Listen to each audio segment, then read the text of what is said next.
Welcome to Africa for Sports for the latest update on the Black Stars of Ghana. The team is set to face Chad tomorrow, September 4th, 2025 at the Stade Olympique, which kick off at 1 o'clock p.m. Ghana currently sits top of Group I with 15 points from 6 games, winning 5 and losing just 1. Head coach of the Black Stars, Otto Addo, has spoken ahead of tomorrow's clash and will bring you all the updates on that.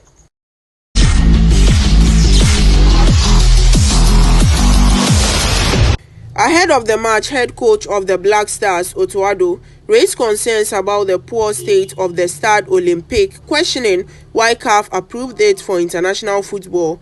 He described the surface as unfit for such matches and admitted that the artificial turf will make the contest even tougher as his players are not used to playing on it. Despite Ghana having the upper hand on paper, Otto Addo insists tomorrow's game will be a difficult test for the Black Stars. Interestingly, this will also be Chad's first competitive game in 6 years on home soil. Since 2019, they have not hosted any competitive match in their country, making this World Cup qualifier even more historic for them. This is what head coach Otto Addo had to say ahead of tomorrow's clash against Chad. AstroTurf, to be honest, nowadays there are far more better AstroTurfs, which are also much more healthier for the players. We are excited, looking forward to that match. We know it's gonna be tough. To play away in Africa is always tough. Now, also under these circumstances, it will be different because the players are not used to play on artificial grass. But let's see. I think we are mentally prepared, and like I said, the boys look good and sharp on the pitch today. So yeah, I'm looking forward for this match tomorrow. How much of work do you need to do on these players?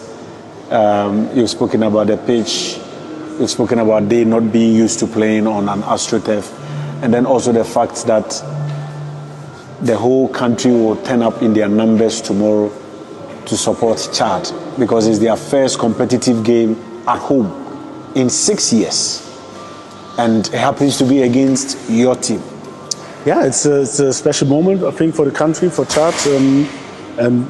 But like I said, we have to really focus on the game. We blend everything else out, and we know what our aim is. Our aim is to qualify for the World Cup, and if we beat Chad, we'll be getting closer. So we do everything we can to win this match. Coach, just throw more light on the absence of 2 players, Joseph Paintsil, Alexander Djiku. Reasons already known. Joseph arrived late, so couldn't join the team. Djiku is in Russia, moving to a new club. How much of a miss are these 2 players? Yeah, important players. Otherwise, I wouldn't have invited them. But yeah, like I said, we have to take it as it comes. Surely, full understanding for Djiku. He has to find a club for the future, and he had to do the medical check. So there's nothing we can do about that. And yeah, with Joseph, luckily, it's always difficult, from America, especially from LA. It's very, very far.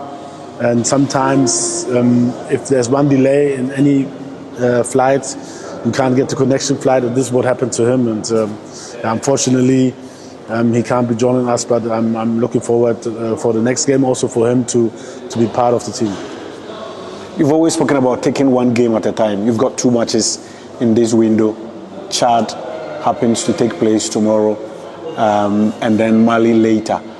Is that the same approach? Is it the same mentality? Is it the same focus, that you carry into this match? Yeah, sure. Anything else doesn't make sense. We have to do our homeworks now here in Chad. We have to win this match to keep those who are behind us at least with the same points behind us.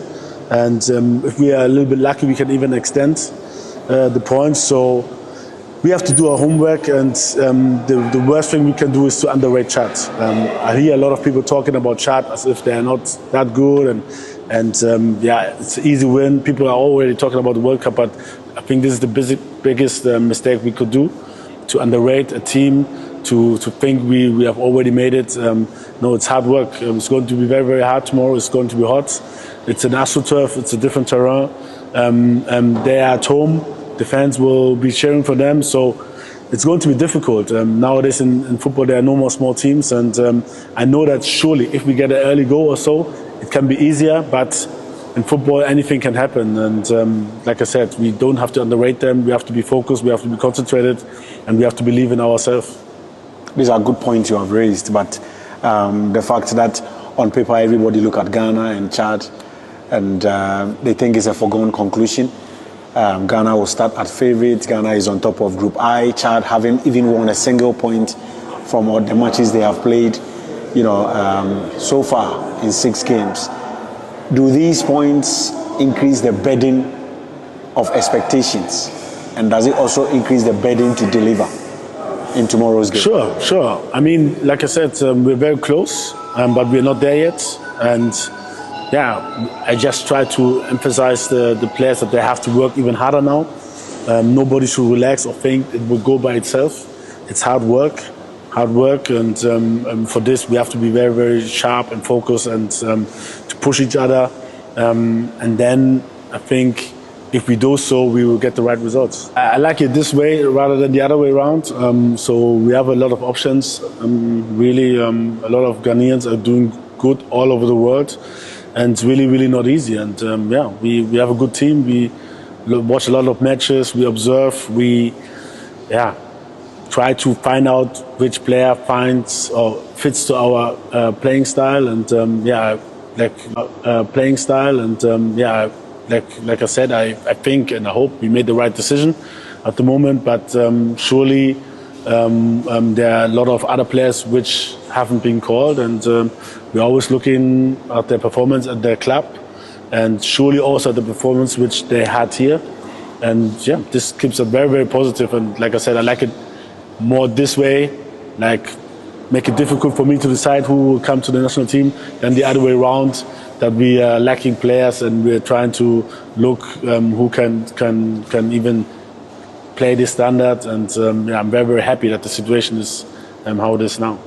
What would you say about Derek Cohn? If he plays tomorrow, he makes his debut for Ghana, it will be a big deal for him. He's a player you've been monitoring for a very long time. Finally, you have the chance to bring him into the team. Yeah, I'm happy for him that he made it into the squad, and but we have to make it step by step. I think he just changed club to Union Berlin in Hamburg, the German Bundesliga. His performance there also is important for me to see which standard he has at the moment. He came from Galatasaray. I think he had a good season last year, and he has to keep it up. There's concurrence on each position, and let's see what will happen. Let's talk about a few individuals and then wrap up. Kamaldeen has moved from Southampton to Atalanta. Thomas Partey has changed club to Villarreal in Spain. Kudus has moved from West Ham to Tottenham Hotspur. Just before we travelled, Tariq Lamptey's move to the Italian Serie A was also confirmed. Ibrahim Osman has moved once again to Auxerre in France. These individual movements, how much of benefit do you make from these kinds of movement and what they bring to the team?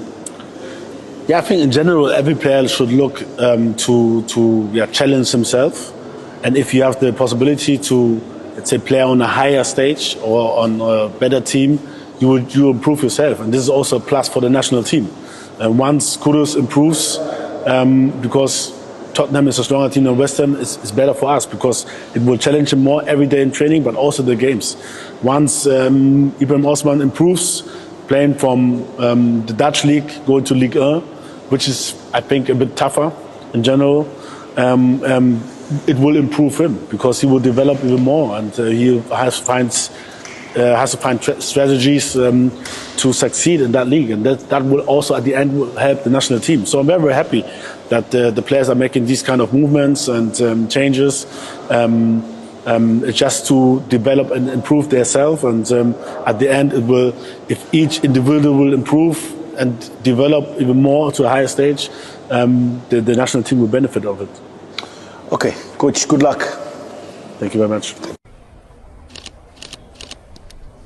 But for now, stay tuned to Africa for Sports for more updates on the Black Stars of Ghana, and don't forget to like, share, and also turn on the post notification bell on your screen so you don't miss any of our updates.